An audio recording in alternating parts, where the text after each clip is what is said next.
Guys नमस्कार, मैं Nancy. आज की वीडियो करेंट अफेयर बेस्ड है और इस वीडियो में हम जानेंगे प्रधानमंत्री नरेंद्र मोदी की भूटान यात्रा में क्या विशेष रहा है, देश में कृषि प्रौद्योगिकी को बढ़ावा देने के लिए क्या विशेष चल रहा है, डॉक्टर सुल्तान अल जावेर को कौन सी लीडरशिप के लिए अवार्ड मिला है, grid controller of India limited को मिनी रत्न श्रेणी अवार्ड में शामिल किया गया है। ये जानेंगे कि ग्रिड कंट्रोलर ऑफ इंडिया क्या काम करता है। पुनः प्रयुज प्रक्षेपण वाहन पुष्पक को इसरो द्वारा लॉन्च किया गया है। इसके बारे में हम विस्तार पूर्वक जानेंगे। तो सबसे पहले हम जान लेते हैं प्रधानमंत्री नरेंद्र मोदी की भूटान यात्रा में क्या विशेष रहा है। प्रधानमंत्री नरेंद्र मोदी ने 22 से 23 मार्च 2024 के दौरान भूटान की राजकीय यात्रा की। यात्रा पर पारो, जो कि भूटान का एक जगह है, पारो हवाई अड्डे पर भूटान के प्रधानमंत्री शेरिंग टोब्गो ने प्रधानमंत्री मोदी की औपचारिक स्वागत किया। यात्रा के दौरान प्रधानमंत्री थिम्पू में याग्लुएन तेशुन पेमा मार्तू एवं शिशु अस्पताल की उद्घाटन किए। थिम्पू में भारत सरकार की सहायता से बनाया गया एक अत्याधुनिक अस्पताल है, तो इस पे ध्यान दीजिएगा। गयाल तेशुन पेमा मार्तू अस्पताल भारत की सहायता से थिम्पू में बनवाया गया है, जो कि भूटान की राजधानी है। पिछले कुछ वर्षों में उच्च स्तरीय आदान प्रदान ने भारत और भूटान के बीच रिश्तों को विकसित करने में महत्वपूर्ण भूमिका निभाई है। भूटान भारत का पड़ोसी देश है।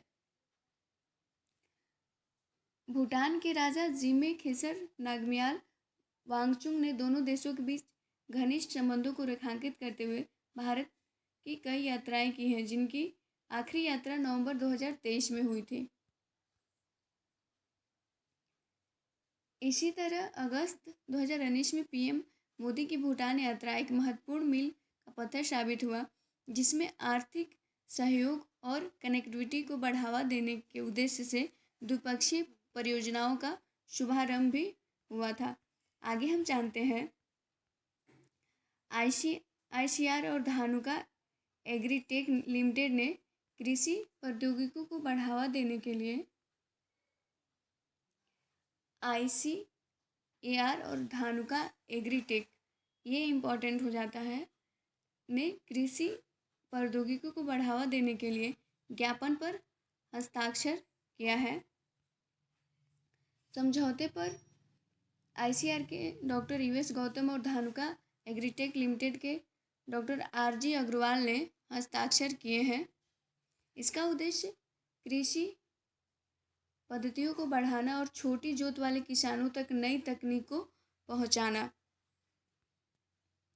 धानुका एग्रीटेक किसानों को कृषि उत्पादन प्रशिक्षण प्रदान करने के लिए केंद्रीय संस्थानों अटारी और केवीके के साथ साझेदारी की है। साझेदारी जलवायु अनुकूल कृषि उत्पादन विधियों और प्राकृतिक कृषि प्रथाओं को बढ़ावा देने पर केंद्रित है, तो इसे आप लोग ध्यान में रखिएगा। आगे हम जानते हैं डॉक्टर अल जुबैर सुल्तान को किस चीज़ के लिए अवार्ड दिया गया है। डॉक्टर सुल्तान अल जावेर को COP28 प्रेसिडेंसी के लिए केयरविक लीडरशिप अवार्ड दिया गया है। ये काफ़ी ज़्यादा महत्वपूर्ण हो जाता है, तो इसे ध्यान में रखिएगा। डॉक्टर अल जावेर के नेतृत्व में संयुक्त अरब अमीरात की सहमति का उद्देश्य वैश्विक जलवायु पर कार्रवाई करना है। यह पुरस्कार पेरिस समझौते के लक्ष्यों को प्राप्त करने में डॉक्टर अल जावेर के नेतृत्व पर प्रकाश डालता है। वैश्विक परिवर्तन में सफलता के लिए COP28 की समावेशिता की कुंजी है। केयरविक 2024 बहुआयामी ऊर्जा संक्रमण रणनीतियों पर भी केंद्रित है। आगे हम जानते हैं ग्रिड इंडिया के बारे में, जिसे मिनीरत्न कंपनी में शामिल किया गया है।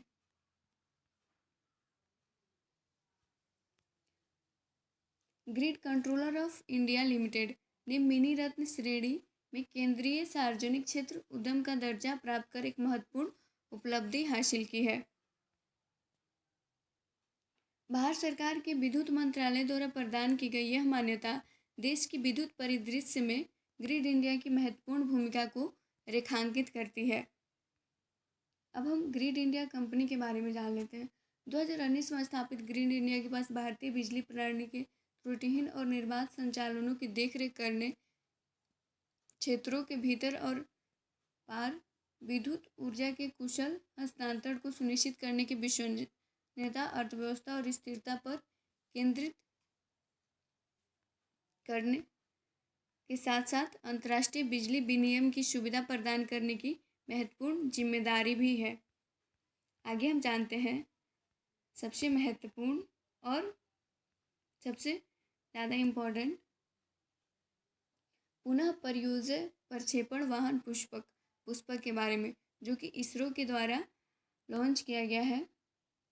भारतीय अंतरिक्ष अनुसंधान संगठन यानी कि इसरो ने कर्नाटक के दुर्ग के पास चलकेरे में एरोनॉटिकल टेस्ट रेंज से पुनः परियोजना लॉन्च वाहन RLV पुष्पक को सफलतापूर्वक लॉन्च किया है। पुष्पक RLV को एक पूर्ण रॉकेट पूरी तरह से परियोजना सिंगल स्टेज टू ऑर्बिट वाहन के रूप में डिजाइन किया गया था, जिसका शॉर्ट फॉर्म SSTO है। यह RLV तीसरा लैंडिंग मिशन है। RLV रॉकेट का यह तीसरा लैंडिंग मिशन था, जिसका नाम रामायण में वर्णित प्रसिद्ध यान के नाम पर रखा गया था। रामायण में पुष्पक यान का वर्णन है। इसरो ने इसके पिछले मिशनों को 2016 और 2023 में सफलतापूर्वक अंजाम दिया था। यह प्रक्षेपण अंतरिक्ष पहुंच को अधिक किफ़ायती और टिकाऊ बनाने की दिशा में भारत का साहसिक प्रयास है। Thank you so much guys. आज के लिए इतना ही। आई होप आपको ये वीडियो पसंद आई हो तो please like, subscribe and share ज़रूर कीजिएगा।